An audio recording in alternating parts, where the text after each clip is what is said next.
The last resource I want to talk about when we're talking about nature is pets, because I feel like pets, animals in general, have such a bright spot in our lives as humans. And I went back and forth about whether to add this because I know people have different opinions on animals or pets in general. But I figured I would just do a short lesson on this.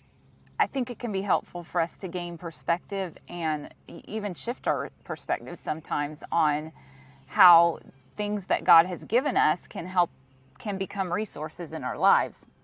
And so pets are one of those things. Animals in general are one of those things that I feel like bring so much joy and are readily available in most places, even at your local animal shelter, your local humane society.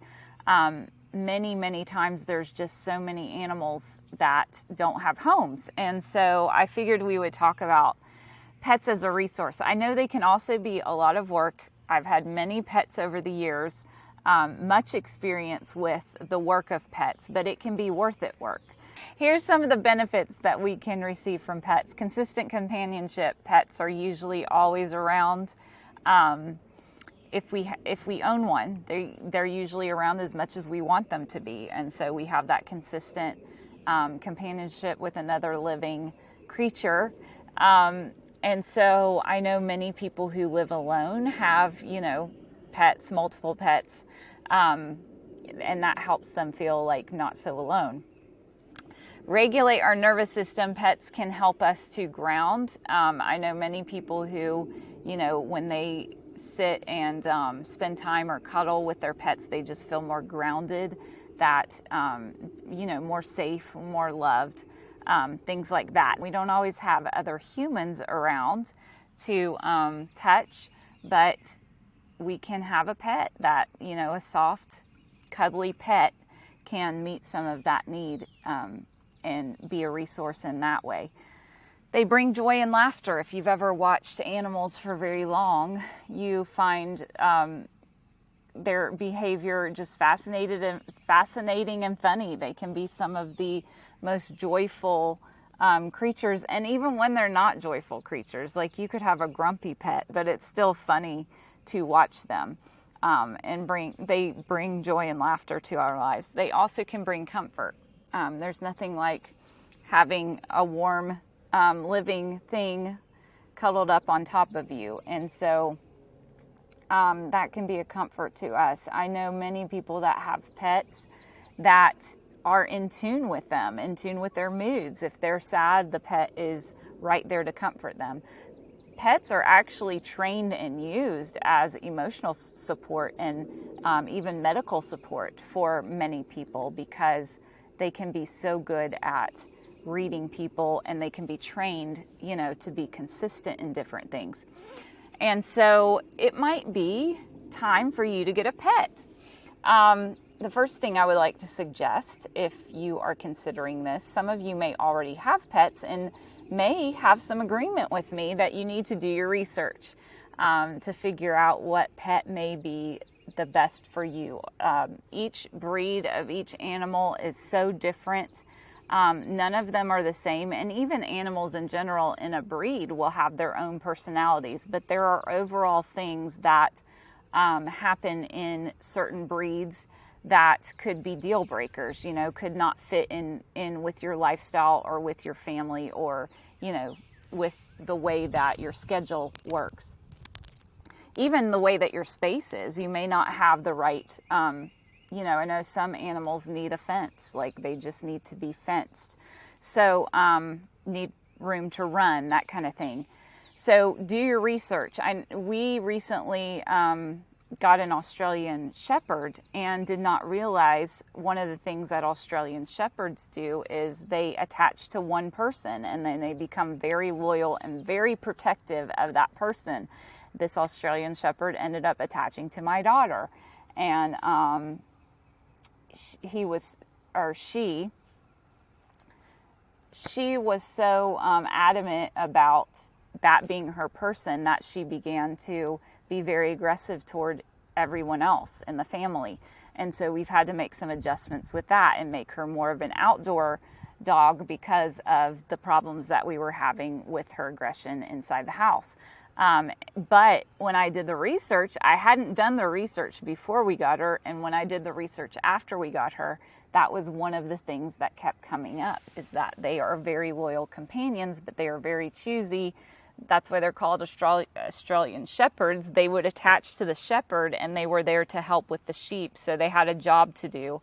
But they were very attached to like that shepherd. And so there's just many different quirks with breeds and with animals. You know, there's allergies, things to consider. You know, if a pet is hypoallergenic, just do your research. Also do your research on what type of a pet you want to have. My favorite animals that I have right now are my chickens. We ended up getting chickens, and we were just getting chickens for eggs, like a useful pet, I guess. We weren't even getting them as a pet. But they've kind of become my pets. They're just really fun and really funny.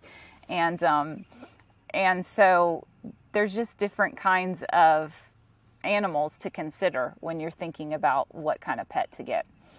Also consider whether you want to get a young, like do you want to start with a baby pet, or do you want it to be more older and more seasoned in its life. And some of the differences in that are baby pets are a lot of work. They are a lot of work because they come brand new, right? They don't know how to do everything. You have to train them. Usually their mom or dad would train them in things, you know, the outside world or whatever. You have to do that work. Plus you have to train them. If you have them indoors, you have to potty train them. You have to train them not to, you know, scratch on things. If you don't want them up on your furniture, you have to train them about that. Young pets also tend to have a lot of energy and need a lot of attention. And so you just want to consider whether your life is at a place where you can benefit from a baby pet, or if you need to maybe look into an older seasoned pet. You're going to have to make space wherever you live. When you're bringing home a pet, they need to have the space that they need. Especially if you don't want them all up in your space all the time. So you want to make a space for them. And another thing to think about is being consistent. Whatever you bring home a pet to, that's going to be what the expectation is of the pet. If you don't want them to do certain things, you need to be consistent from the beginning about keeping them from doing those certain things.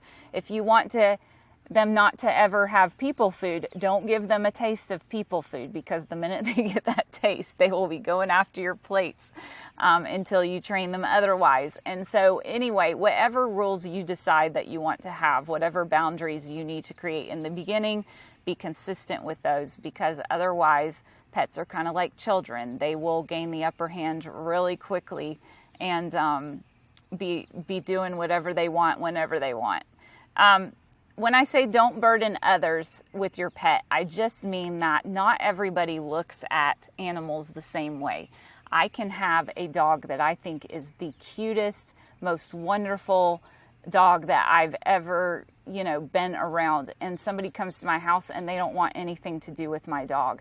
And my tendency would be like, that to feel negatively about that person, when really they just, maybe they haven't been around dogs. Maybe they're scared of dogs. Maybe they just don't like, pets in general.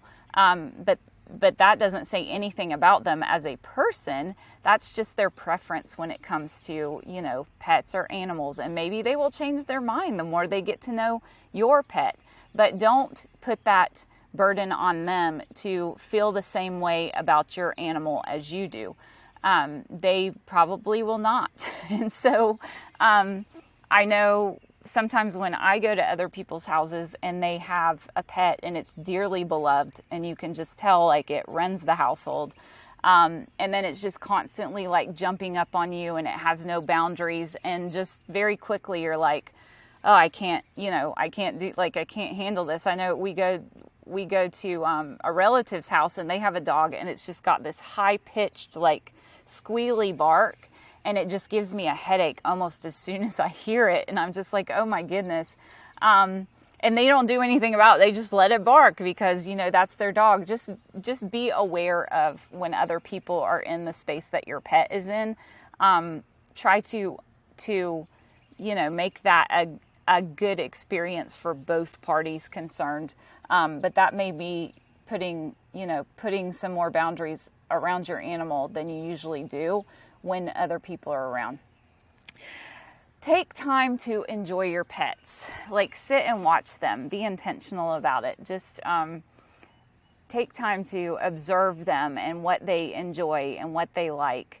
You know, I think it's funny. We just got a kitten, and it's an older kitten, like it's 8 to 9 months old. And she, anytime there's a bug in the house of any kind, she chases it down.